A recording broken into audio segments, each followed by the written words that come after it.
ನಮ್ಮ ಕೊನೆಯ ಪ್ರಶ್ನೆ, ಆದ್ರೆ ಯಾರೂ ಕೂಡ ಬೇಜಾರು ಮಾಡ್ಕೋಬೇಡಿ, ಯಾಕಂದ್ರೆ ನಿಮ್ಮೆಲ್ಲ ಪ್ರಶ್ನೆಗಳನ್ನ ನಾವು ಸಂಗ್ರಹ ಮಾಡ್ಕೊಂಡಿದೀವಿ. ಪ್ರತಿನಿತ್ಯ ನಮ್ಮ ಬೃಹತ್ ಬ್ರಹ್ಮಾಂಡ ಕಾರ್ಯಕ್ರಮ ನೋಡಿ ಅಲ್ಲಿ ಪ್ರಶ್ನಾವಳಿಯ ವಿಭಾಗದಲ್ಲಿ ಖಂಡಿತವಾಗ್ಲೂ ನಿಮ್ಮ ಪ್ರಶ್ನೆಯನ್ನ ಕೇಳಲಾಗತ್ತೆ ಅಂತ ಹೇಳ್ತಾ, ನಮ್ಮ ಸವಾಲ್ ಸಮರ್ಪಿಸುವ ಬೃಹತ್ ಬ್ರಹ್ಮಾಂಡ ಗುರೂಜಿಯೊಂದಿಗೆ ಮಾತುಕತೆ ಕಾರ್ಯಕ್ರಮದಲ್ಲಿ ಕೊನೆಯ ಪ್ರಶ್ನೆ.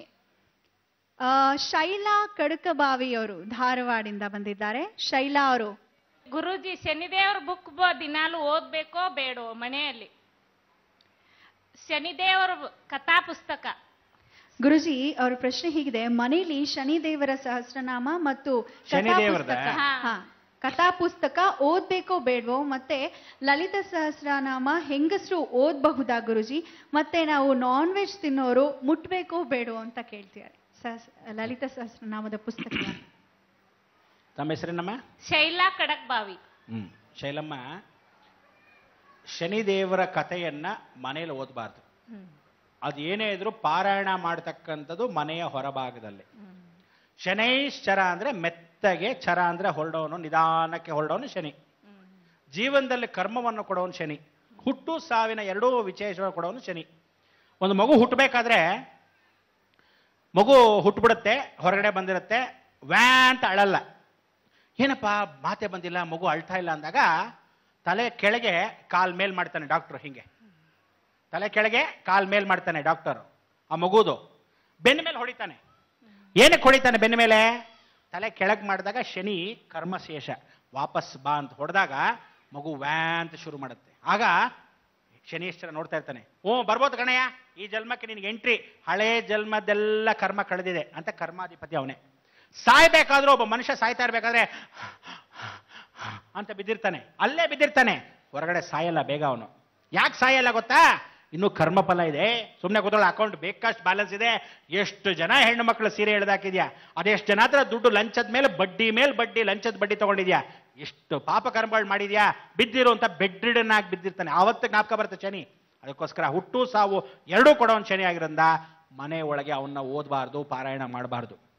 ಶನಿ ಕರ್ಮಾಧಿಪತಿ, ಕರ್ಮಶೇಷವನ್ನ ಕಳ್ಕೊಳ್ತಕ್ಕಂಥವ್ರು. ಅದರಿಂದ ಶನೇಶ್ವರನಿಗೆ ನಾವು ಮನೆ ಪಾರಾಯಣಕ್ಕಿಂತ ನಾನು ಎಲ್ರಿಗೂ ಏನು ಹೇಳ್ತೀನಿ, ದಯವಿಟ್ಟು ಒಂದು ಶನಿವಾರ ಒಂದು ತಿಂಗಳಿಗೆ ಒಂದ್ಸಲಿ ನಿಮ್ಗೆಲ್ಲರಿಗೂ ಇನ್ನು ಮೇಲೆ ಕಾರ್ಯಕ್ರಮದಲ್ಲಿ ಹೇಳ್ಕೊಡ್ತಾ ಇದ್ದೀನಿ. ಶನಿ ಪ್ರಭಾವದಲ್ಲಿ ವಿಚಾರ ನಿಮ್ಮ ಮನೆಗಳಲ್ಲಿ ನೀವುಗಳು ಎಲ್ಲರೂ ಜ್ಞಾಪಕ ಇಟ್ಕೊಂಡು ಕೇಳ್ಕೊಳ್ಳಿ. ಇದು ಕೊನೆಯವಾಗ ಮಾಡ್ತಕ್ಕಂಥ ಒಂದು ಕಾರ್ಯಕ್ರಮ. ಆ ಕಾರ್ಯಕ್ರಮ ಬಹಳ ವಿಶೇಷ ಅಂದ್ರೆ ಎಲ್ಲರ ಕರ್ಮವನ್ನ ತೊಳೆಯಕ್ಕೆ ಕೊನೆಯ ಅವಕಾಶ ಇದು ಒಂದೇ. ಎಲ್ರಿಗೂ ಹೇಳ್ತಾ ಇದ್ದೀನಿ, 1 ಮೀಟರು ಕಪ್ಪು ಬಟ್ಟೆ ಸರಿಯಾಗಿ ಜ್ಞಾಪಕ ಇಟ್ಕೊಳ್ಳಿ. ನಿಮ್ಮ ಮನೇಲಿ ಗಂಡಂದ್ರೆ ಎಷ್ಟು ಜನ ಇದ್ದೀರೋ, ಹೆಂಡತೀರು ಎಷ್ಟು ಜನ ಇದ್ದೀರೋ, ಮಕ್ಕಳು ಎಷ್ಟು ಜನ ಇದ್ದೀರೋ, ಅಕಸ್ಮಾತ್ ಹೆಂಡತೀರು ಎಷ್ಟು ಜನ ಇದ್ದೀರೋ ಅಂದ್ರೆ ಕೆಲವರು ಬೇಜಾರು ಮಾಡ್ಕೊಂತೀರಾ, ಏನ್ರಿ ಇಷ್ಟೊಂದು ಹೆಂಡ್ತೀರಾ ಅಂತ ಅನ್ಕೋಬೇಡಿ. ಕೆಲವರು ಗೊತ್ತಿರಲ್ಲ, ಹೆಂಡತಿಗೆ ಗೊತ್ತಿಲ್ಲದೆ ಇನ್ನೊಬ್ಳು ಇರ್ಬೋದು, ಗೊತ್ತಿದ್ದು ಇನ್ನೊಬ್ರು ಇರ್ಬೋದು. ಅದಕ್ಕೋಸ್ಕರ ಹೆಂಡತೀರು ಎಷ್ಟು ಜನ, ಅಷ್ಟೂ ಜನಕ್ಕೆ ಮಕ್ಕಳು ಎಷ್ಟು ಜನ, ಎಲ್ರಿಗೂ ಪ್ರತಿಯೊಬ್ಬರಿಗೂ ಪ್ರತ್ಯೇಕವಾಗಿ 1 ಮೀಟರು ಕಪ್ಪು ಬಟ್ಟೆ. 1 ಮೀಟರ್ ಕಪ್ಪು ಬಟ್ಟೆ ಜೊತೆ 1/4 kg ಕಪ್ಪು ಎಳ್ಳು. ಒಬ್ಬನಿಗೆ, ಒಂದು ಮನೆಯಲ್ಲಿ 10 ಜನ ಇದ್ರೆ 10 ಜನಕ್ಕೂ 1/4 kg ಎಳ್ಳು. ಜ್ಞಾಪಕ ಇಟ್ಕೊಳ್ಳಿ. ಆ ಬಟ್ಟೆಯ ಮೇಲೆ ಹಾಕಿಡ್ತಕ್ಕಂಥ ವಿಚಾರ ಏನೇನು ಮಾಡಬೇಕು ಇದು ಶೇಖರಣೆ ಮಾಡಿ ಇಟ್ಕೊಂಡ್ಬಿಡಿ. ಬೆಳ್ಳಿ ರೇಕು ಅಂದ್ರೆ ಒಂದು ತಗಡು ಸಿಗತ್ತೆ, ಬರೀ ಪ್ಲೈನ್ ಆಗಿರ್ತಕ್ಕಂಥ ಬೆಳ್ಳಿ ರೇಕು. ಪಂಚಲೋಹ ಅಂತ ಕೇಳಿ ಅಂಗಡಿಯಲ್ಲಿ ಸಿಗತ್ತೆ, ಗಂದಿಗೆ ಅಂಗಡಿಯಲ್ಲಿ ಅರ್ಶಿನ ಕುಂಕುಮ ಗಂದಿಗೆ ಇದೆಲ್ಲ ಮಾಡ್ತಾರಲ್ಲ ಆ ಅಂಗಡಿಗಳಲ್ಲಿ ಸಿಗತ್ತೆ ಪಂಚಲೋಹ ಅಂತ. ಇದನ್ನಿಷ್ಟು ತೆಗೆದಿಟ್ಕೊಳ್ಳಿ. ಇದಿಷ್ಟು ತೆಗೆದಿಟ್ಕೊಂಡು ನೀವುಗಳು ಪ್ರತ್ಯೇಕವಾಗಿ ಅದನ್ನ ರೆಡಿ ಮಾಡಿ ಇಟ್ಕೊಳ್ಳಿ. ಇದನ್ನ ಯಾವ ದಿವಸ ನಾನು ಹೇಳ್ತೀನೋ ಗೊತ್ತಿಲ್ಲ. ಇಷ್ಟೂ ಜನಕ್ಕೆ ಕರ್ಮವನ್ನ ಕಳೆಯಕ್ಕೆ ಕೊನೆಯ ಅವಕಾಶ ಇದು ವಾಕ್ಯ.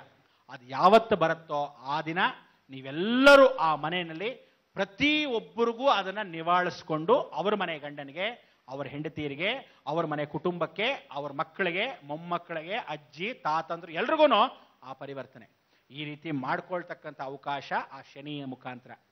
ಇದರಲ್ಲಿ ಶನಿದು ಮನೆಯಲ್ಲಿ ಓದಬಾರ್ದು ಅಂದ್ರೆ ದೂರ ತಳ್ಳಕ್ಕೆ ಏನು ಅವಕಾಶ, ನಿಮ್ಮ ಊರುಗಳಲ್ಲಿ ದಯವಿಟ್ಟು ಪ್ರತಿ ತಿಂಗಳಿಗೆ 1 ಸಲ ಶನಿ ಪಾರಾಯಣವನ್ನ ದೇವಸ್ಥಾನದಲ್ಲಿ ಮಾಡಿಸಿ ರಾಗಿ ಅಂಬ್ಲಿಯನ್ನ ಇನ್ನು ಮೇಲೆ ಹಂಚಿ. ಯಾಕೆಂದ್ರೆ ಹೆಂಗಸರಿಗೆ ಕಾಯಿಲೆ ಬರ್ತಕ್ಕಂಥ ಸಮಯ ಇದು. ಚಿಕ್ಕ ಹೆಣ್ಣು ಮಕ್ಕಳಿಗೆ ಬರ್ಬೋದು, ದೊಡ್ಡ ಹೆಣ್ಣು ಮಕ್ಕಳಿಗೆ ಬರ್ಬೋದು, ವಯಸ್ಸಾದವ್ರಿಗೆ ಬರ್ಬೋದು. ಹೊಸ ಕಾಯಿಲೆ ಕಂಡಿಡಿಯಕ್ಕಾಗಲ್ಲ, ಏನು ಎತ್ತ ಅಂತ ಗೊತ್ತಿಲ್ಲ. ಕಂಡಿಡ್ದಿರೋ ರೋಗಗಳೇ ಎಷ್ಟೋ ಇದೆ ಭಾರತ ದೇಶದಲ್ಲಿ. ಇದನ್ನ ಕಂಡಿಡಿದೇ ಇರತಕ್ಕಂಥ ರೋಗಗಳು ಈಗ ಬರ್ತಕ್ಕಂಥ ಅವಕಾಶ. ದಯವಿಟ್ಟು ಹೇಳ್ತಾ ಇದ್ದೀನಿ, ನಮ್ಮನ್ನ ಕಾಪಾಡ್ತಕ್ಕಂಥದ್ದು ಒಂದೇ ಸದಾವಕಾಶ, ನೀವುಗಳು ಮನೆ ಒಳಗೆ ಪರಿವರ್ತನೆ ಮಾಡ್ಕೊಳ್ಳೋ ಏಕೈಕ ಅವಕಾಶ. ವರ್ಷ ವರ್ಷ ಪ್ರತಿ ತಿಂಗಳಿಗೊಂದ್ಸಲಿ ಒಂದೊಂದು ಊರಲ್ಲಿ ಬೇರೆ ಬೇರೆ ಗ್ರಾಮದಲ್ಲಿ ನೀವು ಒಂದು 15 ಜನ, ಒಂದು 100 ಜನ, ಒಂದು 1000 ಜನ ಸೇರ್ಕೊಳ್ಳಿ. ಆ ಶನಿ ದೇವಸ್ಥಾನದಲ್ಲಿ ಪಾರಾಯಣ ಮಾಡಿಸಿ. ನಿಮ್ಮ ಕುಲದೇವರ, ನಿಮ್ಮ ಇಷ್ಟ ದೇವರ ಆ ಊರಲ್ಲಿ ಪಾರಾಯಣ ಮಾಡಿಸಿ. ಪಾರಾಯಣ ಮಾಡಿಸಿದ ಮೇಲೆ ಮನೆಯಿಂದ ಹೊರಟ ಮೇಲೆ ಎಲ್ಲರೂ ರಾಗಿ ಅಂಬ್ಲಿನ ಶನೇಶ್ವರನ ಹೆಸರಲ್ಲಿ ರಾತ್ರಿನೇ ಪಾರಾಯಣ ಮಾಡಬೇಕಿದು. ಸಾಯಂಕಾಲ ಸೂರ್ಯ ಅಸ್ತವಾದ ಮೇಲೆ ಪಾರಾಯಣ ಮಾಡಿಸಿ ನಿದ್ದೆ ಮಾಡೋದಲ್ಲ, ಕಥೆನ ಕೇಳಬೇಕು. ಶನೇಶ್ವರನ ಕಥೆನ ಎಷ್ಟು ಚೆನ್ನಾಗಿ ಕೇಳ್ತಿರೋ ರಾತ್ರಿಯಿಂದ ಬೆಳಗಿನ ಜಾವದವರೆಗೂ ಸ್ನಾನ ಮಾಡಿಕೊಂಡು ಮನೆಗೆ ಹೋಗ್ಬಿಟ್ಟು ವಾಪಸ್ ಬಂದ ಮೇಲೆ ಅದೇ ದೇವಸ್ಥಾನದಲ್ಲಿ ನೀವುಗಳು ಆ ರಾಗಿ ಅಂಬ್ಲಿನ ಹಂಚಬೇಕು. ಆಗ ಆ ದಿವಸ ನಾನು ಹೇಳಿರ್ತಕ್ಕಂಥ 1 ಮೀಟರ್ ಬಟ್ಟೆ, ಕಪ್ಪು ಬಟ್ಟೆ, ಎಳ್ಳು, 1/4 kg ಪ್ರತಿಯೊಬ್ಬನಿಗೂ ಪ್ರತ್ಯೇಕವಾಗಿ 1 ಮೀಟರ್ ಬಟ್ಟೆ ಜ್ಞಾಪಕ ಇಟ್ಕೊಳ್ಳಿ. ಅದೇ ರೀತಿಯಾಗಿ ಬೆಳ್ಳಿ ರೇಕು ಪೂರ್ತಿಯಾಗಿರೋದು, ಪಂಚಲೋಹಗಳು. ಪಂಚಲೋಹ ಅಂದ್ರೆ ಬೆಳ್ಳಿ, ತಾಮ್ರ, ಹಿತ್ತಾಳಿ, ಕಂಚು ಎಲ್ಲಾನು ಒಂದು ಸೇಕರಣೆ ಮಾಡಿ ಚಿಕ್ಕ ಚಿಕ್ಕದೇ ಲೋಹಗಳು ಮಾಡಿ ಒಂದು ಪ್ಯಾಕೆಟಲ್ಲಿ ಮಾರ್ತಾನೆ. ಇದನ್ನ ರೆಡಿ ಮಾಡಿಟ್ಕೊಳ್ಳಿ. ನಾನು ಕಾರ್ಯಕ್ರಮದಲ್ಲಿ ವಿಚಾರ ತಿಳಿಸ್ತೀನಿ. ನಮ್ಮೆಲ್ಲರಿಗೂ ಆ ಶನಿ ಕಾಟ ಹೋಗ್ಲಿ ಅಂತ, ಶನಿ ದಶೆ ಹೋಗ್ಲಿ ಅಂತ ಒಬ್ಬೊಬ್ಬರಿಗೆ ಬಂದು ನಾನು ಮಾಡೋಕ್ಕಾಗಲ್ಲ, ಅಷ್ಟೂ ಜನಕ್ಕೆ ಪರಿಹಾರ. ಇನ್ನೊಂದು ಪ್ರಶ್ನೆ ನೀವು ಕೇಳಿರೋದೇನು ಅಂದ್ರೆ, ಲಲಿತಾ ಸಹಸ್ರನಾಮ ಹೆಂಗಸರು ಹೇಳ್ಕೋಬೋದ ಅಂತ. ಖಂಡಿತವಾಗ್ಲೂ ಲಲಿತಾ ಸಹಸ್ರನಾಮ ಹೆಂಗಸರು ಹೇಳ್ಕೋಬಹುದು. ದಿನಗಳಿದ್ದಾಗ ಹೇಳ್ಕೋಬಾರ್ದು. ದಯವಿಟ್ಟು ಪೀರಿಯಡ್ಸ್ ಪ್ರಾಬ್ಲಮ್ ಇದ್ದಾಗ ಖಂಡಿತ ಹೇಳ್ಕೋಬೇಡಿ. ಮನೆ ಒಳಗೆ ಹೇಳ್ಕೋಬೇಕಾದ್ರೆ ಲಲಿತಾ ಸಹಸ್ರನಾಮ ಪೂರ್ವಕ್ಕೆ ಕೂತ್ಕೊಂಡು ಹೇಳ್ಕೋಬೇಕು. ಬಾತ್ರೂಮ್ ಹತ್ರ ಕೂತ್ಕೊಳ್ಳೋದು, ಕಾಲ್ ಮೇಲೆ ಕಾಲು ಹಾಕೊಂಡು ಕೂತ್ಕೊಳ್ಳೋದು, ಹೊರಗಡೆ ತಿಂಡಿ ತಿಂತಾ ಓದೋದು, ಹೀಗೆಲ್ಲ ಮಾಡಬಾರ್ದು. ಇದು ಬಹಳ ಜನ ಮಾಡ್ತಾರೆ. ಅದಕ್ಕೋಸ್ಕರ ಲಲಿತಾ ದೇವಿ ಸಾಕ್ಷಾತ್ ಜಗನ್ಮಾತೆ, ಬ್ರಹ್ಮ ವಿಷ್ಣು ಮಹೇಶ್ವರ ಎಲ್ಲ ತ್ರಿಮೂರ್ತಿಗಳಿಗೂ ಆದಿಶಕ್ತಿಯ ಮೂಲ ಅವಳು, ಆದಿ ಅಂತ್ಯದ ಮೂಲ ಮಂತ್ರವೇ ಅವಳು. ಅದಕ್ಕೋಸ್ಕರ ಲಲಿತಾ ಸಹಸ್ರನಾಮ ಜಾತಿ ಮತ ಭೇದವಿಲ್ಲದೆ ಪ್ರತಿಯೊಬ್ಬನೂ ಹೇಳ್ಕೋಬಹುದು. ಆದ್ರೆ ಯಾಕೆ ಹೇಳಬಾರ್ದು ಅಂತ ಹೇಳಿದ್ರು ಅಂದ್ರೆ, MS ಸುಬ್ಬಲಕ್ಷ್ಮಿ ಅವತ್ತಿನ ದಿವಸನೇ ಹೇಳಿದ್ರು, ನೀವು ಒಂದು ಕ್ಯಾಸೆಟ್ ಮಾಡ್ಬಿಡಿ ಅಂತ MS ಸುಬ್ಬಲಕ್ಷ್ಮಿಗೆ ಹೇಳಿದಾಗ, ಖಂಡಿತ ಬೇಡ. ಜನಗಳಿಗೆ ಸುಮ್ಮನೆ ಕೊಟ್ಟಾಗ ಯಾವ ಕಾಲಕ್ಕೂ ಅಕಸ್ಮಾತ್ ಬಾಯಲ್ಲಿ ಹೊರಳೆ ಇದೆ, ಅಕಸ್ಮಾತ್ ಉಚ್ಚಾರಣೆ ಸರಿಯಾಗಿ ಬರದೇ ಇದ್ರೆ ನೋಡಿ ಹೇಳ್ತೀನಿ, ಮಂದಾಹಿಶ್ಚ ಸತುವೇ ನಮಃ ಅಂದ್ರೆ ಏನು? ಮಂದಾ ಅಂದ್ರೆ ಅವಳು ಮುಗುಳ್ನಗೆ ಅಂತ, ಮಂದಸ್ಮತಾಮಿ ಅಂದ್ರೆ ಉಗ್ರವಾಗಿರೋಳು ಅಂತ. ಒಂದೇ ಮಂದಾಹಿಸ್ಮತೇ ನಮ ಅಂದಾಗ ನೋಡಿ, ಆ ಮಂದ ಅಂತ ಹೇಳಿದಾಗ ಅವಳು ಸೌಮ್ಯ ಅಂತೆ, ಮಂದಸ್ಮಿತ ಅಂತ ತಕ್ಷಣ ಹೇಳಿದಾಗ ಸೌಮ್ಯ ಅಲ್ಲ ಉಗ್ರ ಅಂತ.